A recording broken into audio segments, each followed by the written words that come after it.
Hello? Is anyone in there? Just missed the petrol.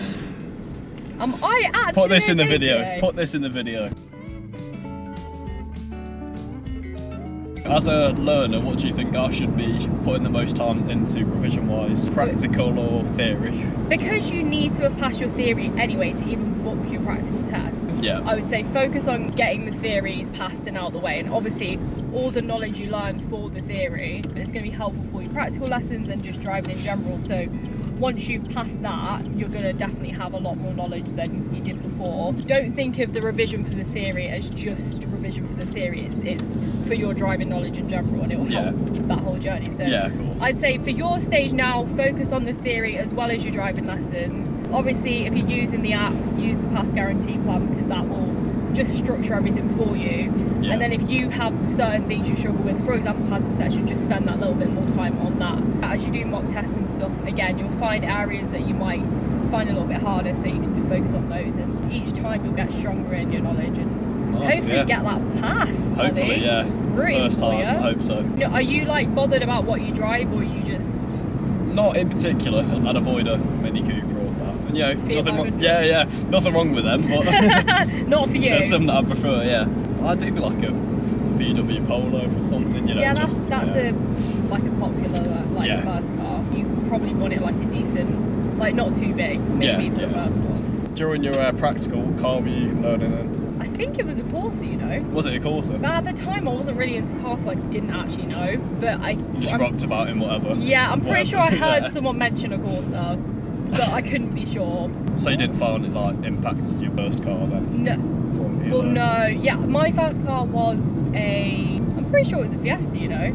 I think with first car it's more just money struggles in it. You consider in your finance, you know. Yeah, obviously I didn't think I was going to get into an accident or anything, but I want it to be a car that I'm like not too precious about if I like do scrape it, because obviously the first year after you passed, you might be a bit more likely to get into a bump or a scrape. Something that I'm not like, oh my god, this is worth so much money. And also, like you said, like the affordability of it, of course, you might not even have a job yet, so about running costs and stuff as well. So a smaller car, and for how comfortable I wanted to be, a smaller car was always better for me. Yeah, easier to manoeuvre. Yeah.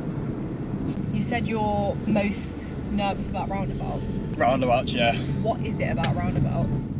Is it the fact there's a lot of things going on? I think getting onto the actual roundabout's okay.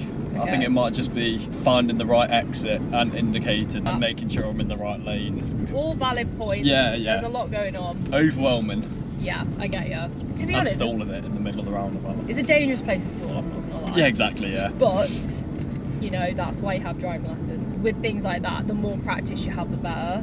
Yeah. So you'll probably start with very simple, like quiet roundabouts, and then like work your way up. And also with that kind of thing, remember your instructor has dual control, so. I felt like that on my first lesson. I felt like he was doing more than I was, but I don't know if that was like a psychological effect. It. Yeah. Could you sum up your first lesson in one word? Oh, one word, that's tough. One word. I think I was a nervous wreck. Disastrous. Disastrous? No, I'm only kidding. No. Chill. Just, Love that, that's good. Yeah. That'll make people not scared of doing their first lesson. Take a deep breath and... Just take a deep breath. Everyone's been in the same position as you at one point, so... Because I was literally just going to say, what's your advice for a learner driver? You've just given it. Yeah. There you go. Remember, everyone's been in the same position. Look, what did you gain from beginning to drive, you know, once you passed your test? What opportunities did it open for you? Because of the age that I did it, passed my test when I was 23, I want to say, so it's quite late. Yeah. Alright, it's not late. Yeah, it's quite late. It's quite late. For me at that point, I'd finished uni, so I was like on the lookout for full-time jobs. So passing my test definitely opened up my opportunities that way, because obviously I could apply for jobs further out. Some jobs even require you to be able to drive, obviously not all of them, but it does obviously help with that kind of thing. And just in general, like freedom, I guess, being able to just hop in your car and take myself somewhere. You have to sort of do things on other people's time. Exactly, you know, you're so reliant on other people for it. Whereas if you're like, oh, I want to go and see this friend, you can just do it on your own time. What do you think are the most difficult weather conditions to drive in, would you say? Like, what do you need to watch out for? I would instinctively say like snow and ice, but actually for me, it's actually like heavy rain. For example, I was on the motorway while I was driving in heavy rain, and It is quite overwhelming. Obviously, if it's awful and too bad, pull over. Yeah. But you really have to just focus on what's in front of you, you know, what you can see. Slow your speed down as well. Yeah, slow your speed, 100% slow your speed down. Yeah. Being more aware of what's going on around you, puddles, you don't want to go too fast over those because you could aquaplane. It's nothing to be scared of, like, you know, you just get practice, but don't sort of underestimate how difficult it can make things, because it definitely can.